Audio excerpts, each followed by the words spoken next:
They thought time would eventually weaken the story, that memory would slowly soften, that the years would quietly carry his name away like dust disappearing beneath the wind, but history rarely works that way, because some stories grow stronger the longer they survive, and Prempeh I's story had survived everything: betrayal, exile, silence, loss, distance. Yet somehow, it remained alive. Not through force, but through feeling. The years had changed many things around him. His face had aged, his steps had become slower, the world itself no longer looked exactly the same. But inside him, there was still something steady, something calm, something untouched by defeat. And people noticed it. Even those who once believed they understood power began realizing there was another kind they had failed to recognize. The power of endurance. One afternoon, while distant rain moved quietly across dark skies, Prempeh sat alone beside an open window listening to the sound of water against stone. There was peace in the silence now, not because his suffering had disappeared, but because he had stopped fighting against what could no longer be changed. That was the strange thing about pain. When resisted endlessly, it becomes heavier, but when understood, it transforms. And exile had transformed him, not into someone weaker, but into someone deeper. He no longer measured strength through control or victory. He measured it through survival, through emotional discipline, through remaining human even after loss. One evening, news finally arrived more clearly than before. Conversations were no longer whispers now. Officials back home had begun openly discussing the possibility of allowing him to return. Because people had not forgotten him.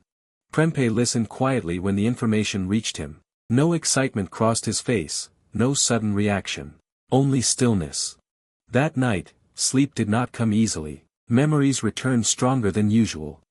All of it moved through his mind quietly like echoes refusing to disappear. But something else existed beside those memories now: understanding. Because time had softened certain wounds, not by erasing them, but by teaching him how to carry them. The next morning, he stood alone watching sunlight slowly rise across the horizon. The air felt calm, almost unfamiliar in its softness. And for a moment, he simply stood there breathing quietly. Just as a man who had survived long enough to finally understand himself. Back home, new generations had grown up hearing his story rather than witnessing it.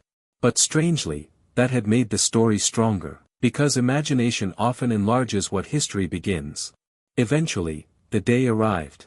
There were no grand announcements shaking the earth, no dramatic celebrations. Just movement. The news moved across villages like wind through dry grass. Some people reacted with disbelief, others with emotion too deep for words. Because many had waited years without ever truly believing they would witness this moment. And now, suddenly, it was real. The journey back felt different from the journey away. Years earlier, exile had carried separation, uncertainty, emotional darkness. But this journey carried reflection. Prempeh spent much of it in silence, observing landscapes that slowly became more familiar. When the first groups of people gathered to see him, silence appeared before emotion. Because some moments feel too heavy for immediate reaction. They simply stop people internally. Prempeh stepped forward slowly, older now, visibly marked by time, yet somehow, still carrying the same calmness that had once unsettled empires.